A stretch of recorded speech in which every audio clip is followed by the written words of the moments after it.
All right, ladies and gentlemen, welcome to the weekly news segment. I'm here, of course, with Reload founder Stephen Gutowski. How are you, Steve? I'm doing all right. How are you, Jake?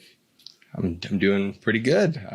You got an interesting piece on the site this week, a feature about this promising young shooter out in California who's facing some difficulties because of a recently passed gun law that has had the unintended consequence, or perhaps intended, depending on who you ask, of kind of dampening her progress in shooting sports. If you want to tell us a little bit about what you found. Yeah, so we've got a story about Lola Fitzgerald, who's a 16-year-old champion shooter. She does skeet and trap shooting out in California, and she's won a number of titles in the state and outside the state. And her father, Jay, said she's consistently ranked in the top 10 female youth shooters in the country. So she's this great prospect. She's got a lot of potential moving forward in her life. She wants to become an Olympic shooter someday, like six-time Olympian Kim Rhode, who is the only American, the only summer Olympian to have medaled in 6 consecutive Olympic Games. So she's rather accomplished. Three golds, a silver, and 2 bronze medals for Kim Rhode. And so that's who Lola Fitzgerald wants to be like. But unfortunately, AB 2571 is this new restriction on advertising to minors, anyone under the age of 18, about firearms. In sort of anyway, it's written very broadly. So in practice, what's happened is all of the shooting leagues, or nearly all of the shooting leagues in California, have shut down now for youth shooting. And you've had even competitions and events outside of California are no longer advertising to those inside of California because of this law, which carries, by the way, a $25,000 fine for every infraction. And so people are very concerned about where this is headed, and it's effectively shut out Lola from the shooting sports altogether right now. And it's basically crushing her dream to become an Olympic shooter. She's had interest from colleges since she was in the 8th grade. She's a junior in high school now. She has 2 years left before she graduates. And if she's not able to communicate with the colleges about their shooting programs, she won't be able to obtain a scholarship, which is a more common thing now that you see for women's shooting programs on college campuses. A lot of them are scholarship programs. And it's having this very severe effect on this young woman's ability to follow her ambitions.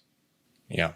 No, the chilling effect, as you pointed out in the piece, has been severe, not just in California, but as you pointed out in neighboring states. Her family explored potentially looking to compete in neighboring states like Arizona. And because this law is so vaguely and broadly written, even those places are not wanting to get involved with a potential $25,000 fine. You reached out to the governor's office to see if was this his intent to chill all shooting sports, and what did you find out when you talked to Newsom's office?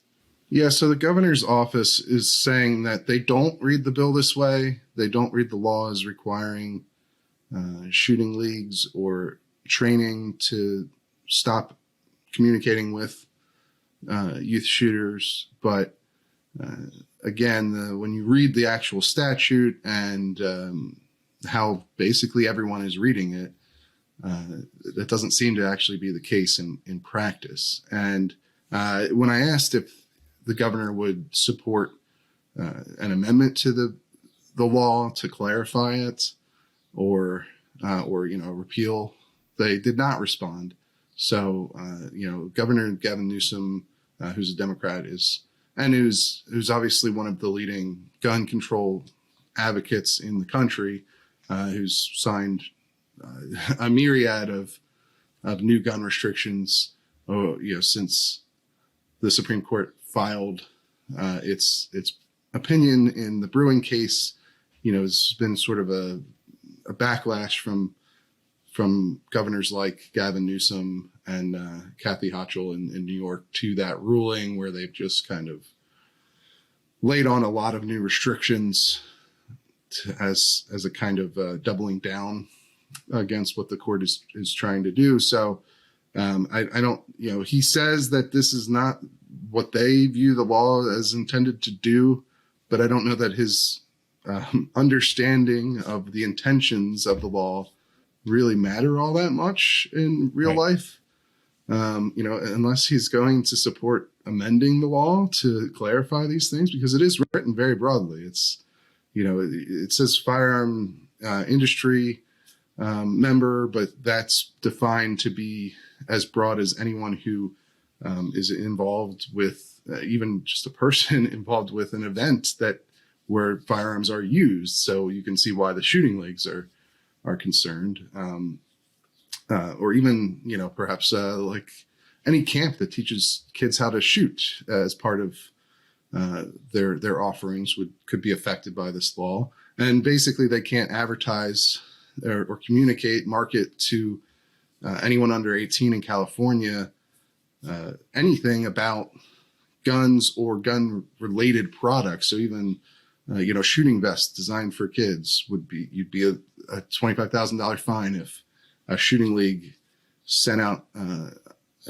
any sort of communication with an 18-year-old or anyone under 18 that talks about, any equipment that they might want to use.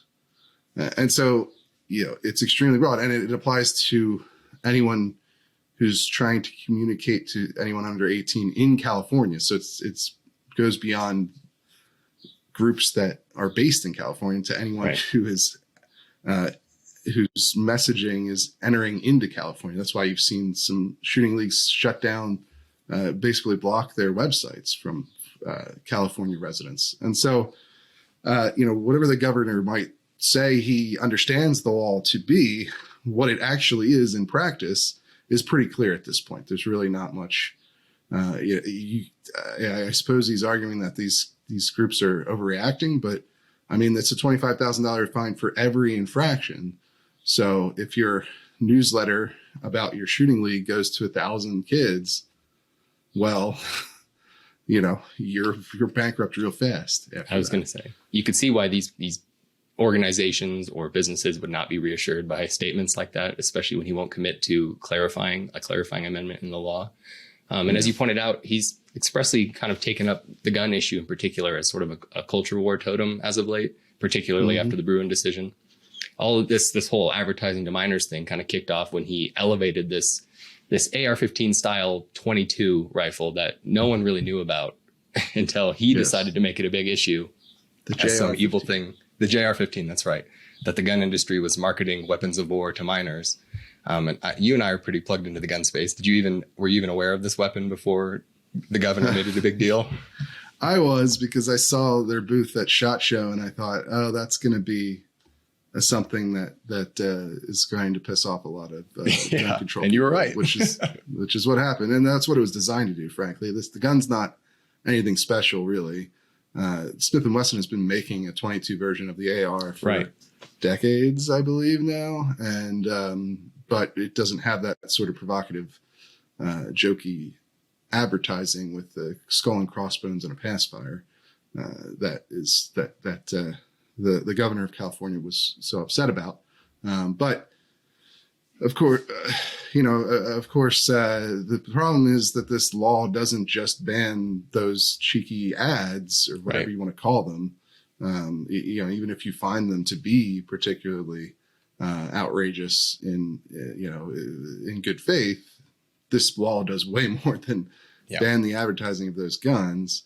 So, and it's effectively wiped out youth shooting sports in California to this point. And, the gun rights groups all agree with this interpretation of the law. They say, the governor can say what he wants, but it's not how the law is written.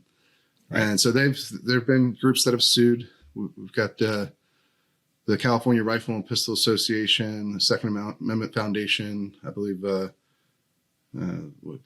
California Gun Foundation Rights is Foundation, also, yeah. And so A number of groups have already sued over this law. They're seeking a preliminary injunction on, and there's a hearing on August 21st for that.